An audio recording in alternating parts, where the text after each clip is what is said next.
We are going to study activation theory of emotion and it is presented by Lindsley in 1951.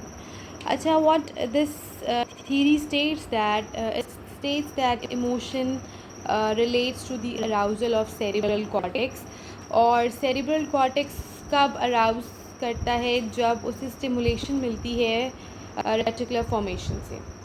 ठीक है. Reticular formation क्या है? It is a structure जो कि alert करता है अबाउट अ पर्टिकुलर स्टिमुलस और ये जनरल रिस्पॉन्स प्रोड्यूस करता है.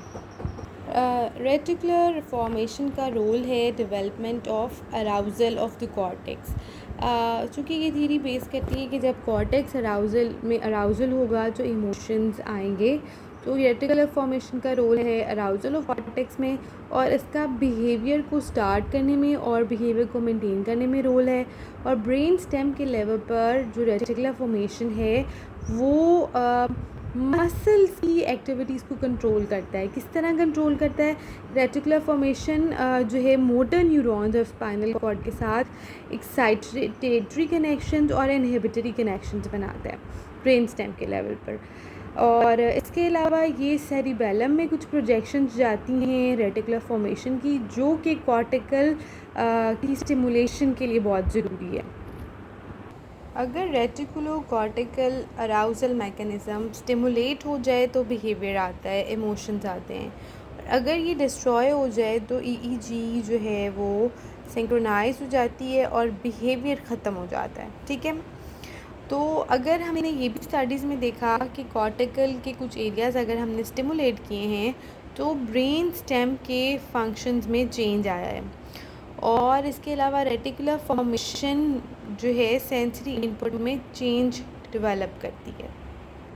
लेंसले ने कंक्लूड किया रोल ऑफ रेटिकुलर फॉर्मेशन का क्या रोल है, मतलब role of reticular formation behaviour of organism पर, कि ये 3 तरीक़ों से इसको कंट्रोल करता है. जैसे कंट्रोल करता है मोटर एक्टिविटीज़ को, कॉर्टिकल फंक्शनिंग को और सेंसरी इनपुट को. और इन 3 तरीक़ों से ये बिहेवियर ऑफ ऑर्गेनिज्म को कंट्रोल करता है रेटिकुलर फॉर्मेशन. जो मोटिवेशन है और इमोशन है ये हायर अराउजल स्टेट्स हैं ब्रेन की ना.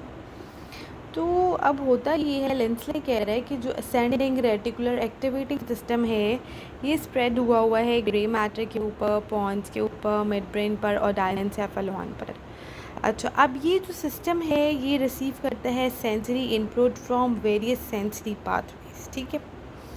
अब जब ये सेंसरी इनपुट रिसीव करता है तो ये स्टिमुलेट करता है ब्रेन के हायर सेंटर्स को ताकि ब्रेन को अराउजल की स्टेट में रख सके.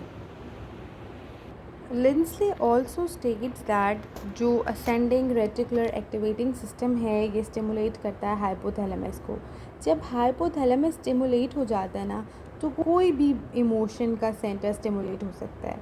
फर्दर उसने कहा कि अगर हम ईईजी पैटर्न्स देखें कि इस वाले इमोशन में किस तरह से ईईजी पैटर्न्स आ रहे हैं और रेटिकुलर एक्टिवेटिंग सिस्टम को इलेक्ट्रिकल स्टिमुलस देने के बाद ईईजी पैटर्न्स रिकॉर्ड करें तो दीज पैटर्न्स आर सेम. अच्छा, लेंसले ने कहा कि जो न्यूरल सेंटर्स हैं जो इमोशंस को कंट्रोल करते हैं ये भी ब्रेन स्टेम में मौजूद होते हैं. यानी ब्रेन स्टेम रेटिकुलर फॉर्मेशन का रोल है इमोशंस में. Ascending reticular activating system it keeps the brain, ये ब्रेन को जगा के रखता है, अवेकन स्टेट में रखता है. ठीक है. अगर ये स्टिमुलेट होगा तो पर्सन अराउजल स्टेट में है, पर्सन जागा हुआ है. अगर ये रेटिकुलर एक्टिवेटिंग सिस्टम ये अगर काम है तो पर्सन रिलैक्स्ड है, स्लीपी है. ठीक है. अब जो कुछ सेंसरी इनपुट्स हैं वो इस असेंडिंग रेटिकुलर एक्टिवेटिंग सिस्टम से पास करते हैं. ये सेंसरी आउटपुट या तो इनहिबिट हो सकते हैं या फैसिलिटेट हो सकते हैं.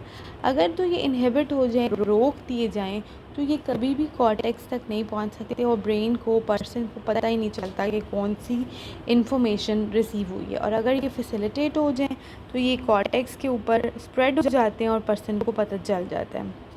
अच्छा, there is a term that is called arousal reaction. इसमें क्या है कि असेंडिंग रेटिकुलर एक्टिवेटिंग सिस्टम अपने इनपुट से कॉर्टेक्स को जगाता है, ठीक है, अलर्ट करता है कॉर्टेक्स को। इस प्रोसेस को कहते हैं अराउजल रिएक्शन।